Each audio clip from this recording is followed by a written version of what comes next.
ক্লাসরুমের উপরে ভেঙে পড়ছে যুদ্ধ বিমান, মারা গেছে শিশুরা, শিক্ষকেরা, যারা একদিন এই দেশের ভবিষ্যৎ হইত।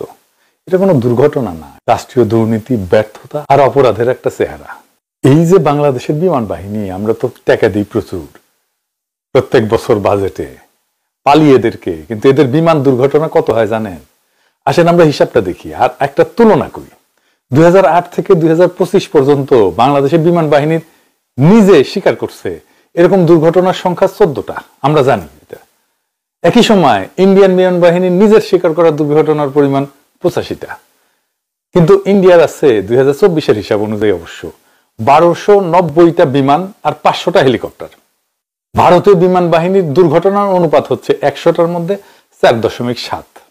সেই পরিমাণে বাংলাদেশের বিমান বাহিনীর আছে, এটা 2023-এর হিসাব, 125টা বিমান এবং 61টা হেলিকপ্টার।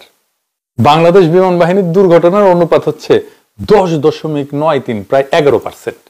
এইটা ভারতের তুলনায় প্রায় 3 গুণ প্রায়। বিমান বাহিনীকে তো জবাব দিতে হবে যে কেন আমাদের বিমান বাহিনীতে ভারতের চাইতে 3 গুণ বেশি দুর্ঘটনা হয়। অনেকে অবিশ্বাস করতে পারেন, আমি হিসাব দিতেছি। 8 এপ্রিল 2008 চেংদুতে F7Z দুর্ঘটনা হয়, একটা বিমান হারায়। 20 ডিসেম্বর 2010 2টা PT6 বিমান দুর্ঘটনায় পড়ে। 8 এপ্রিল 2012 Aero L39 ক্র্যাশ একটা। 26 এপ্রিল 2012 একটা PT6 ভারতীয় ভূখণ্ডে জরুরি অবতরণ করে। 13 মে 2015 MI-17 হেলিকপ্টার দুর্ঘটনা হয় একটা। 29 জুন 2015 F7MB যুদ্ধ বিমান বঙ্গোপসাগরে বিধ্বস্ত হয় একটা।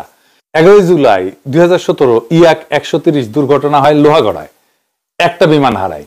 27 ডিসেম্বর 2017 2টা ইয়াক 130 মাঝ আকাশে সংঘর্ষে বিধ্বস্ত হয়, 2টা।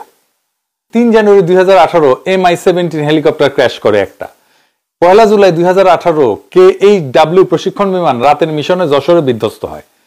23 নভেম্বর 2018 F7BG বিমান টাঙ্গাইলে দুর্ঘটনায় পড়ে।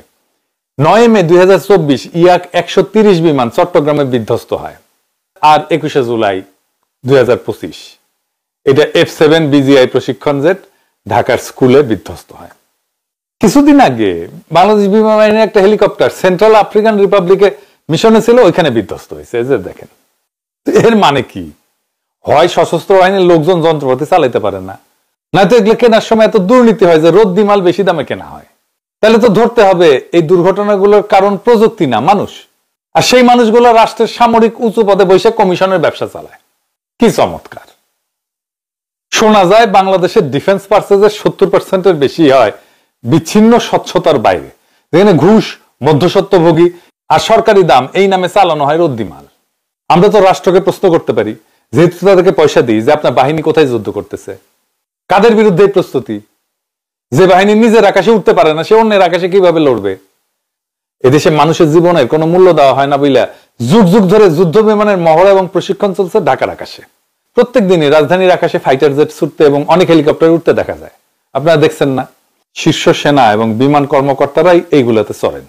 এই সমস্ত পুরাপুরি বন্ধ হওয়া জরুরি, একদম ফুল স্টপ। ঘনবসতিপূর্ণ এই রাজধানী শহরটা এরাই কি এরকম কার্যক্রম, প্রশিক্ষণের কার্যক্রম চলতে পারে না? হোমরা চোমরাদের আচরণ এবং তাদের অনুসৃত রীতিনীতি দেখলে মনে হয় না যে বাংলাদেশ সরকারের নীতি নির্ধারকরা জানেন যে বিশ্বের সবচেয়ে ঘনবসতিপূর্ণ রাজধানীগুলোর মধ্যে ঢাকার অবস্থান দ্বিতীয়। 1 নম্বর হচ্ছে ম্যানিলা, ফিলিপাইনে, প্রত্যেক বর্গ কিলোমিটারে 46,000 মানুষ থাকে। 2 নম্বর ঢাকা, প্রত্যেক বর্গ কিলোমিটারে 44,000 মানুষ থাকে। 3 নম্বর বাগদাদ, ইরাকের, প্রত্যেক বর্গ কিলোমিটারে 32,800 মানুষ থাকে। এবং 4 নম্বর মুম্বাই, ইন্ডিয়ার মহারাষ্ট্রের রাজধানী, আমরা জানি প্রত্যেক বর্গ কিলোমিটারে 32,300 জন মানুষ থাকে। এবং 5 নম্বর কায়রো, মিশর, প্রত্যেক বর্গ কিলোমিটারে 19,300 জন মানুষ বসবাস করে। আওয়ামী বাকশালীরা একটা মৌকা পাইছে। এই জুলাই আগস্ট বিপ্লবের শোকগাথা চলতেছিল, যখন আওয়ামী দুঃশাসনের চিত্র আবার সবাই দেখতেছিল, আর সবাই এই সময় দুর্ঘটনা বাকরুদ্ধ করে দিচ্ছে সবাই। সমস্ত কর্মসূচি এখন কিছুদিনের জন্য হলে বন্ধ থাকবে। এই ঘর পড়ার মধ্যে আলু পোড়া খাইতে আসছে এই নটনটিরা, বিশিষ্ট বুদ্ধিজীবীরা এবং বাকশালীরা।